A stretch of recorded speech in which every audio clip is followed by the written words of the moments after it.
High viewers, آپ دیکھ رہے ہیں ایچ کے لیگل ٹی وی۔ آپ کا میزبان حامد خان یوسف زئی حاضر خدمت ہے کچہری کے ایوانوں سے۔ آج ہم کرمنل پروسیجر کوڈ CRPC کے چیپٹر 12 جو انویسٹیگیشن کے بارے میں ہے اس کے تھوڑا سا روشنی ڈالیں گے، جو سیکشن 154 سے لے کر 176 CRPC تک ہے۔ دیکھنا یہ ہے کہ انویسٹیگیشن کیا ہے۔ انویسٹیگیشن کی ڈیفینیشن CRPC کے شروع میں سیکشن 2 میں دی گئی ہے، اور اس میں سے کہا گیا ہے کہ یہ کلیکشن آف ایویڈنس ہے، اور شروع کب ہوتی ہے؟ 154 CRPC کے تحت جب FIR کا اندراج ہوتا ہے، کسی بھی کوگنیزیبل افینس کی انفارمیشن اورل یا ریٹن جب تھانے پہنچتی ہے تو اسے اسٹیشن ہاؤس آفیسر لکھنے کا پابند ہے، اسے تحریری شکل دے گا چاہے وہ اورل بھی ہو۔ اور اس میں یہ نہیں کہا گیا کہ متعلقہ تھانہ ہو، اس کے بارے میں ہم پہلے ایک لیکچر اپلوڈ کر چکے ہیں 0 FIR کے نام سے۔ تو اگر وہ کوگنیزیبل افینس کی ہے تو وہ انویسٹیگیشن بغیر کسی میجسٹریٹ کی پرمیشن کے کر سکتا ہے، اور اگر نان کوگنیزیبل کی ہے تو پھر 155 CRPC کے تحت وہ میجسٹریٹ سے پرمیشن لے گا، اور اس کے بعد انویسٹیگیشن اسی طرح کرے گا جس طرح کوگنیزیبل میں کرتے ہیں۔ اس کے بعد آ جاتی ہے 156 کا 3۔ تو MIC جو میجسٹریٹ فرسٹ کلاس ہے وہ اسے دیکھے گا اور اس کے بعد پرمیشن دے گا، ریزنس لکھے گا۔ 157 اس میں SHO اسٹیشن ہاؤس آفیسر کسی بھی سب آرڈینیٹ کو کہہ سکتا ہے کہ انویسٹیگیشن کریں، ضروری نہیں کہ خود کریں۔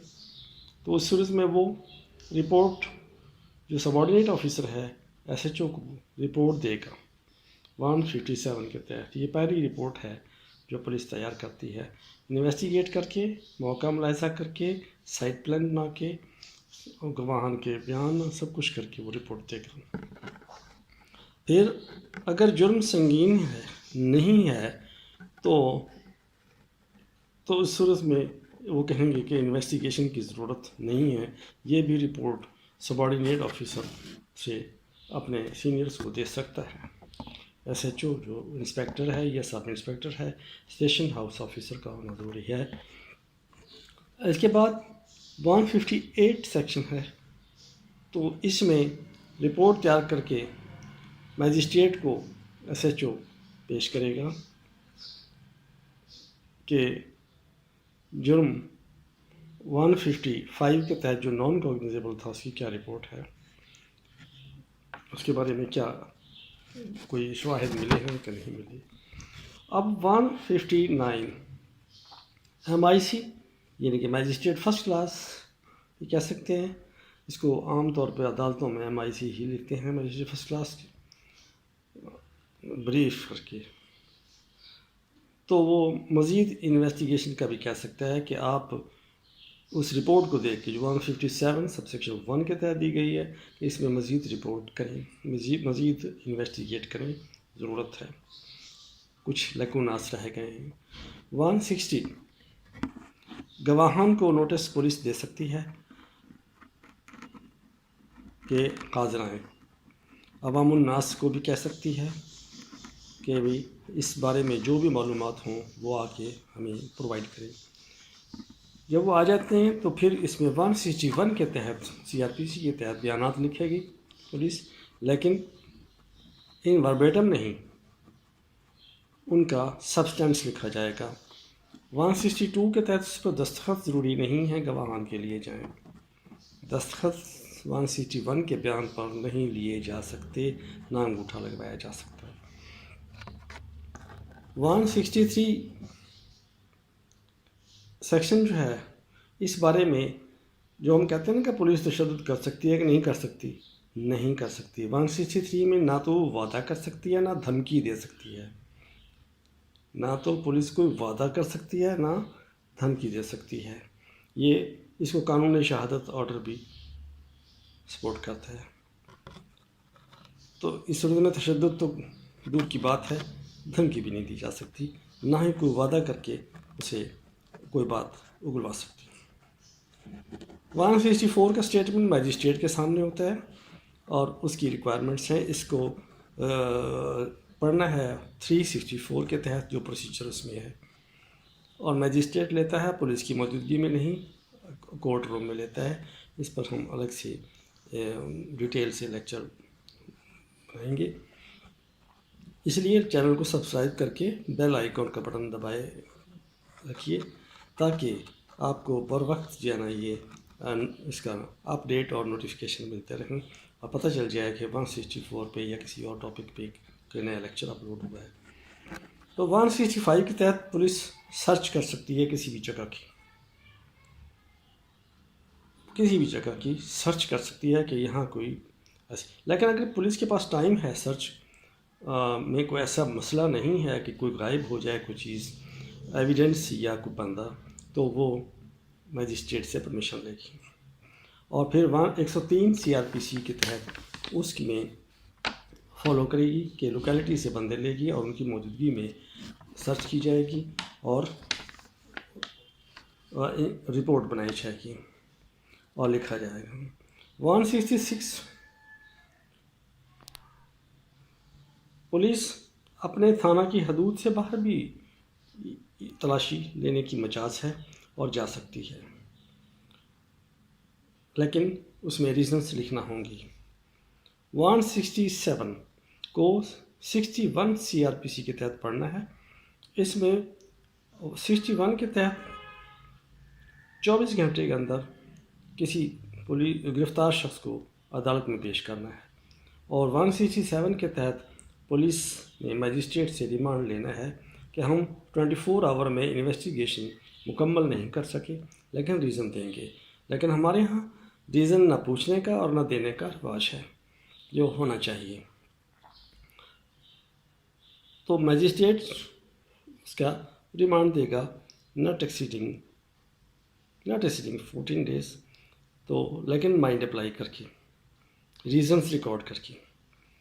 168 کے CRPC کے تحت سبارڈینیٹ جو رپورٹ SHO کو پیش کرے گا کہ اس کے بارے میں تفتیش کا کیا جسٹ ہے، تفتیش کا کیا رزلٹ ہے۔ اگر دیکھتا ہے کہ ڈیفیشنٹ ایویڈنس ہے، ایویڈنس نہیں ہے، تو پھر 169 کے تحت ود اور وداؤٹ شورٹیز ملزم کو رہا کر سکتی ہے پولیس، لیکن اگر وہ میجسٹریٹ کے پیش کر چکی ہے تو پھر میجسٹریٹ سے ہی اس کی ریلیز کا آرڈر لے گی، ڈسچارج رپورٹ بنائے گی یا کینسلیشن آف FIR کا بنائے گی، اور میجسٹریٹ کی مرضی ہے۔ مرضی سے مراد لیگل مرضی، منمانی نہیں، ایپسی ڈکسٹ نہیں، نہ پولیس کی نہ میجسٹریٹ کی۔ پھر 170 کے تحت اگر ضرورت ہوگی تو میجسٹریٹ سے پیش کریں گے۔ 169 کے تحت سمجھتے ہیں گواہ ہیں، ڈیفیشنٹ ایویڈنس نہیں ہے، سفیشینٹ ہے، تو پھر ریمانڈ آگے بڑھا لے گی، جو 167 کے تحت 14 روز سے زیادہ نہیں جائے گا۔ 161 CRPC مدعی اور گواہ عدالت خود جائیں گے، یہ نہیں کہ پولیس ان کو بھی پکڑ کے لے جائے ساتھ۔ اگر وہ نہیں جاتے تو پھر پولیس ان کو نوٹس دے گی اور میجسٹریٹ کے نوٹس میں بلائے گی۔ 172 جو ہی انویسٹیگیشن جاری ہے تو وہ ڈیلی ڈائری ہے، یہ اس کیس ڈائری بھی کہتے ہیں، اس کو ڈیلی ڈائری بھی کہتے ہیں، اور ہر روز کی کارگزاری لکھی جائے گی کہ آج تفتیش میں کیا کیا گیا اور کیا ہوا اور کیا رزلٹ ہے۔ اس کو ضمنی کہا جاتا ہے پولیس کی زبان میں، اور ضمنی نمبر بھی دیا جاتا ہے اس کو، اور اس کو خود انویسٹیگیٹنگ آفیسر آئی او نے خود لکھنا ہوتا ہے۔ لیکن ہمارے ہاں اس کام کے لیے پولیس نے بندے رکھے ہوئے ہیں، کوئی ضمنی کسی کی لکھی ہوتی ہے، کوئی کسی کی لکھی ہوتی ہے۔ یہ بھی غلط ہے، اگر اس نے خود نہیں لکھی تو یہ ساری بات کو ویشیٹ کر دیتی ہے، خراب کر دیتی ہے۔ اس کا مطلب ہے آئی او نے تفتیش کی ہی نہیں۔ 173 میں چالان پیش کیا جاتا ہے، جو عدالت کے سامنے چالان رپورٹ ہوتی ہے، کمپلیٹ یا انکمپلیٹ۔ یہ 14 روز میں پیش کیا جائے گا، لیکن ہم 14 روز میں بھی پیش نہیں کرتے، اور کوئی پوچھتا بھی نہیں ہے، پوچھنے کا رواج نہیں ہے، نہ جواب دینے کا رواج ہے۔ تو اگر 14 دن میں چالان پیش نہیں کیا گیا تو 3 روز کے اندر اندر انٹرم رپورٹ پیش کی جائے گی، اور کورٹ اس پر ٹرائل پروسیڈ کر سکتی ہے۔ اگر ٹرائبل بائی سیشن کورٹ ہے تو سیشن کورٹ کو بھیجے گی۔ اس طرح 174 انکویسٹ رپورٹ ہے، رپورٹ مرگ۔ اگر کسی نے خودکشی کر لی ہے، یہ غیر طبعی موت، ان نیچرل ڈیتھ ہوئی ہے، تو سلسلے میں پولیس انویسٹیگیٹ کرے گی اور رپورٹ وہی میجسٹریٹ کو جائے گی۔ 175 میں عدالت اس 174 کے سلسلے میں گواہان کو طلب کر سکتی ہے، یہ اختیار ہے اس کے پاس۔ پکڑنا نہیں، طلب کرنا کہا ہے نہیں، پکڑ نہیں، تو یہ تو پکڑ لیتے ہیں یہاں تو۔ 176 میجسٹریٹ کا اختیار ہے، فرسٹ کلاس کا، کہ پولیس کی تحویل میں کوئی موت ہو جائے، کوئی ایکیوزڈ مر جائے، اس کی تحقیق میجسٹریٹ فرسٹ کلاس کرے گا اور کوئی نہیں کر سکتا۔ تو یہ انویسٹیگیشن کا چیپٹر ہے CRPC کا، جس کا ہم نے بریفلی جائزہ لیا ہے۔ تو اگر لیکچر پسند آیا تو سبسکرائب کیجیے چینل، اور بیل آئیکن دبائیے تاکہ آپ کو بر وقت لیکچرز ملتے رہیں، اور آپ کو پتہ چل جائے، نوٹیفیکیشن آپ کے پاس پہنچ جائے گا۔ اللہ حافظ۔